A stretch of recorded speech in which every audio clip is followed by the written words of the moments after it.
Hello students, now let's start with chapter 5 of your chemistry course.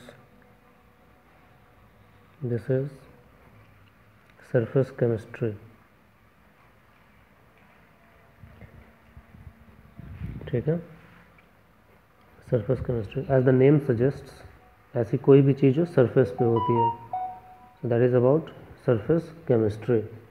Okay.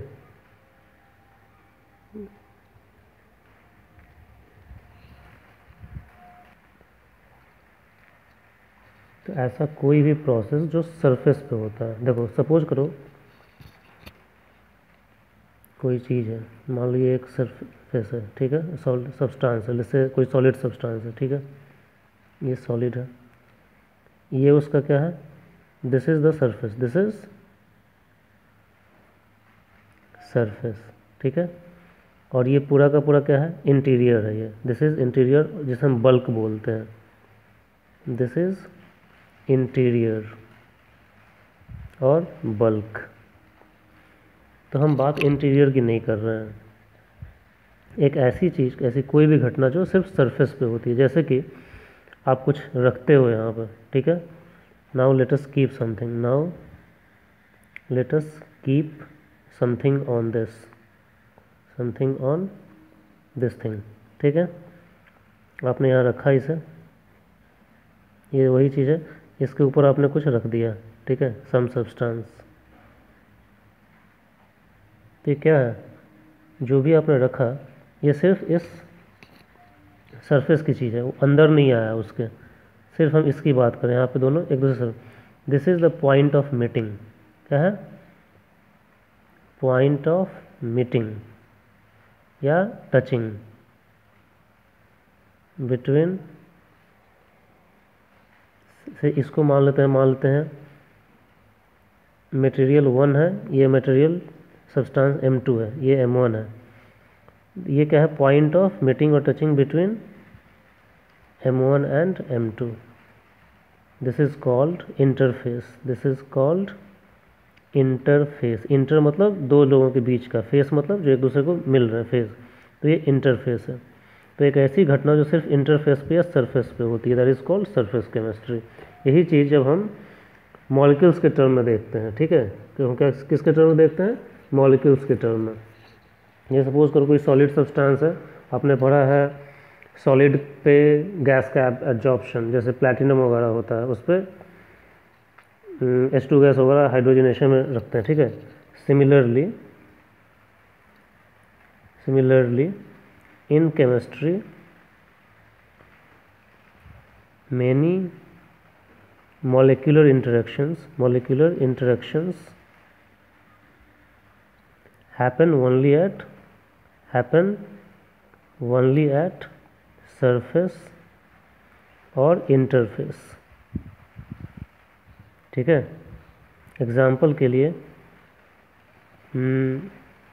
H2 hydrogen gas present on platinum, निकल, palladium surface, hydrogenation में आपको याद होगा, मान लो ये प्लैटिनम है, ठीक है, प्लैटिनम है, और आपने H2 गैस दिया, तो ये सरफेस पे कुछ होल्स होते हैं इसके, उसी पे ये जाके एब्जॉर्ब हो जाता है, अटैच होगा इसी पे, ठीक है। तो ये गैस जो है मान लो इसी पे आ गया, सरफेस पे गैस मौजूद है, this is platinum, this is H2। अब ये प्लैटिनम जो होता है उसके सरफेस पे H2 रहता है, उसके अंदर नहीं आता है। Here H2 is present only eight the surface, present only eight the surface, ठीक है। It doesn't go inside the bulk, it doesn't go inside the bulk. इसी फिनोमेना को बोलते हैं एडजॉर्प्शन, क्या कहते हैं, एडजॉर्प्शन। तो एडजॉर्प्शन के बारे में ही इसमें हमें पढ़ना है, and adsorption is one example of surface chemistry because it happens only on the surface. Corrosion होता है, वो भी क्या होता है, सरफेस फिनोमेना है, ठीक है। Here H2 is present only H2 is absorb नहीं, एब्जॉर्ब ऑन द PT मतलब प्लैटिनम सरफेस। ठीक है, तो this is the accumulation of some molecule at the surface. This कैसे डिफाइन करेंगे? एक्यूमुलेशन मतलब इकट्ठा होना, accumulation of molecules at the surface and not in the bulk, मतलब इंटीरियर में नहीं, नॉट इन द बल्क और इंटीरियर, इज कॉल्ड एडजॉर्प्शन। क्या कहते हैं? एडजॉर्प्शन। ठीक है, अब देखो यहाँ पे जिसका एडजॉर्प्शन होता है, H2 का एडजॉर्प्शन हुआ, उसको बोलते हैं एडजॉर्बेट, और जिस मटेरियल पे हो, जिसके सरफेस पे हो, उसको बोलते हैं adsorbent. Here H2 is adsorbed called adsorbate. क्या कहते हैं? एडजॉर्बेट मतलब substance which gets means the substance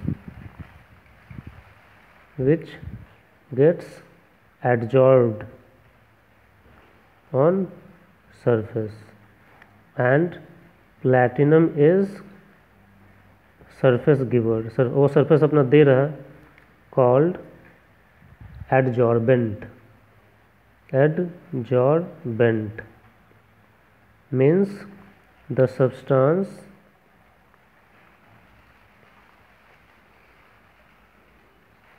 at the surface of which adsorption takes place।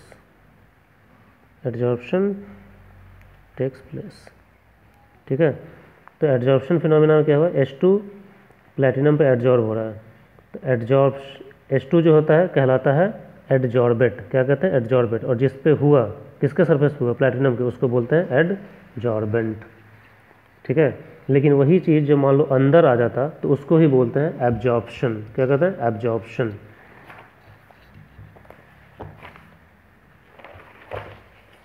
उसको भी थोड़ा सा एक्सप्लेन कर दे रहा हूँ, बस डेफिनेशन क्या अंतर है दोनों में, ताकि कंफ्यूजन ना रहे आगे।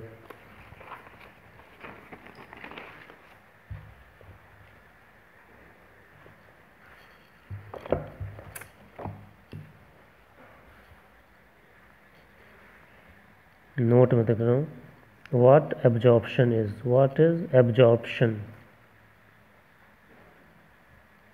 ठीक है, तो एब्जॉर्प्शन क्या होता है? जैसे सपोज करो ये आपने रखा कोई सब्सटेंस, ठीक है, कोई मटेरियल है, अब इस पर आपने वाटर डाला, मान लीजिए वाटर जो है अंदर आ गया, इसके अंदर आ गया, सरफेस पे भी है लेकिन वो अंदर आ गया,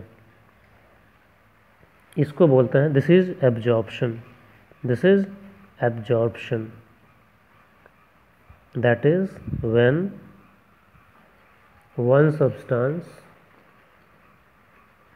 goes into the bulk मतलब interior of another substance,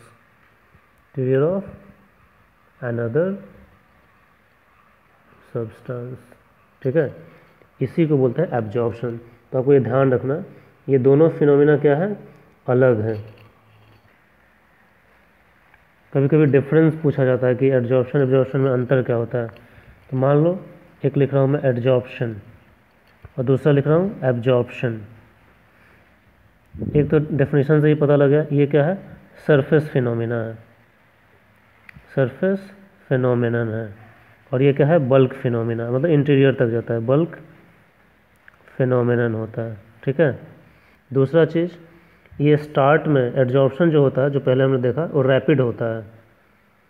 ठीक है, रैपिड प्रोसेस है, ये यूनिफॉर्म होता है, हमेशा एक स्पीड से चलता है। स्टार्टिंग में ये रैपिड होता है बट स्लोज लेटर, ये यूनिफॉर्म रेट थ्रू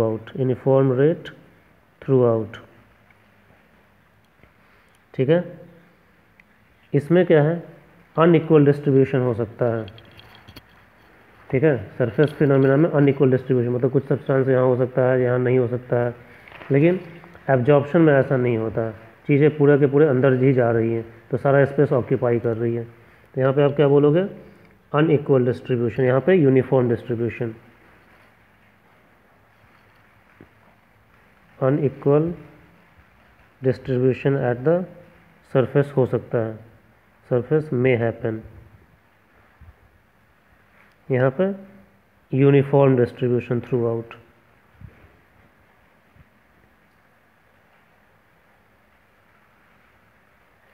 इस पूरे चैप्टर में हमें एडजॉर्प्शन पढ़ना है। मैं कुछ और एग्जांपल आपको दे रहा हूँ सरफेस फिनोमिना के, कुछ दूसरे फिनोमिना जो सरफेस पे होते हैं, ठीक है। Some examples of adsorption.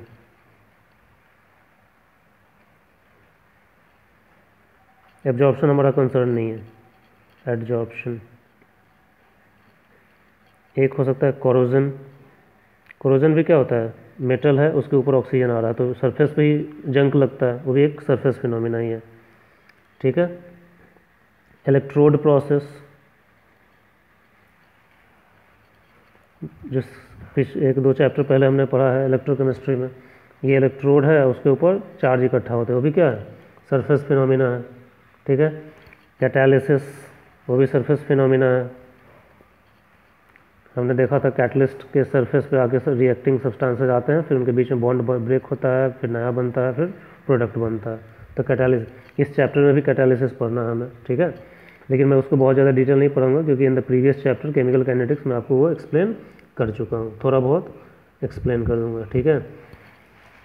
और भी कुछ चीज़ें हैं, जैसे कि एक तो हमने देख लिया कि अच्छा एक चीज़ और होता है, जैसे कि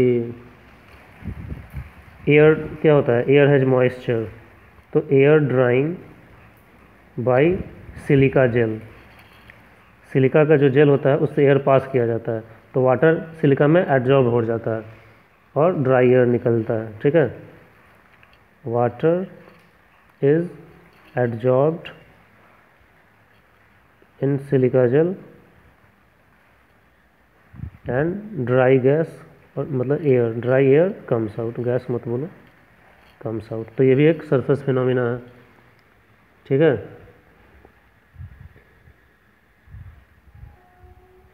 फिर एक फिनोमिना होता है जैसे passing of sugar, aqueous solution of raw sugar, cleaning के लिए passing of aqueous sugar solution over charcoal, जैसे मान लो ये चारकोल है, ठीक है।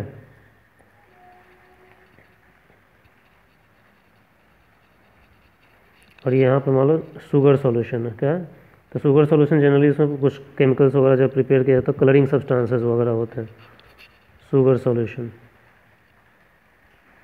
तो इसको क्लीन करने के लिए फॉर प्यूरिफिकेशन लिख देते हैं, फॉर प्यूरिफिकेशन, तो इसको इससे पास किया जाता है और इधर से जो होता है प्योर शुगर सॉल्यूशन निकल जाता है, ठीक है, प्योर शुगर सॉल्यूशन, ठीक है। और यहाँ पे दिखा देता हूँ थोड़ा ऐसे, कलर्ड सब्सटेंस गेट्स एब्जॉर्ब्ड, ठीक है। ये सब चीज़ें हुआ।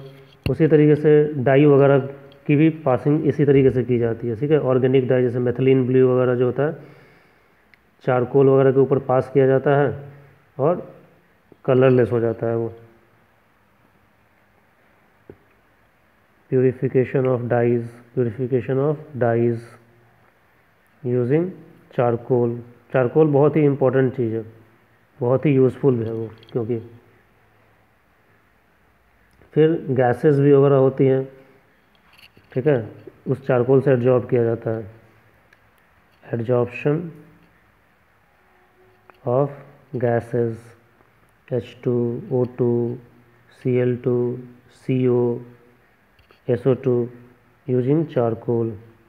आप देखोगे गांव वगैरह में अगर आपने देखा हो जो कुआं वगैरह होता है या पानी का सोर्स वगैरह होता है, जब गंदा हो जाता है तो लोग उसमें नारियल का वो फेंक देते हैं, जला हुआ टुकड़ा जो सेल होता है नारियल का। क्यों? वो चारकोल बना होता है, जब जला हुआ होता है, और उसके अंदर कैपेसिटी होती है एब्जॉर्ब करने की गैसेस की। तो वाटर वगैरह के अंदर जो इम्प्योरिटी होती है या जो हार्मफुल गैसेस वगैरह जो कुआं में बनते रहते हैं वो सब एब्जॉर्ब हो जाते हैं और पानी क्लीन हो जाता है। वही फिनोमिना है ये, ठीक है। ये सब कुछ कुछ फिनोमिना है। अब कभी कभी ऐसा होता है कि किसी सॉलिड सरफेस पे एब्जॉर्प्शन भी होता है और एडजॉर्प्शन भी होता है।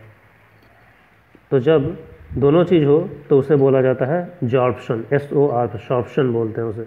अच्छा, ये तो एडजॉर्प्शन हुआ। जब एडजॉर्ब सब्सटेंस, जैसे कि H2 एडजॉर्ब हुआ, यहाँ पे आपने देखा था, इसको जब एडजॉर्ब सरफेस से हटाया जाता है तो उस प्रोसेस को बोला जाता है डिजॉर्प्शन। क्या बोलते हैं? डिजॉर्प्शन। बस एक टर्म है, याद रखना, डिजॉर्प्शन मतलब removal of adsorb substance, removal of adsorbed substance from the surface, from the surface is called, मतलब जो एडजॉर्ब हुआ था उसको हटा दिया, वही डिजॉर्प्शन कहते हैं, उल्टा इज कॉल्ड डिजॉर्प्शन।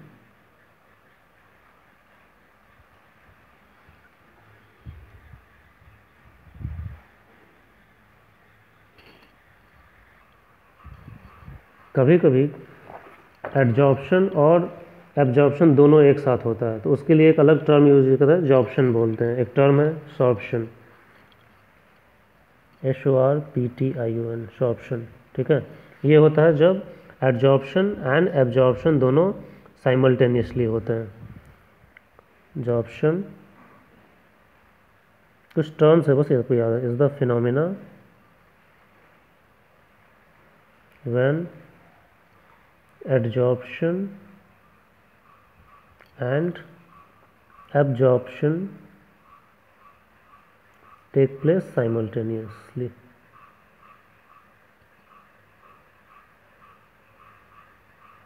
एक साथ होते हैं, उसे ही बोला जाता है जॉर्प्शन, ठीक है।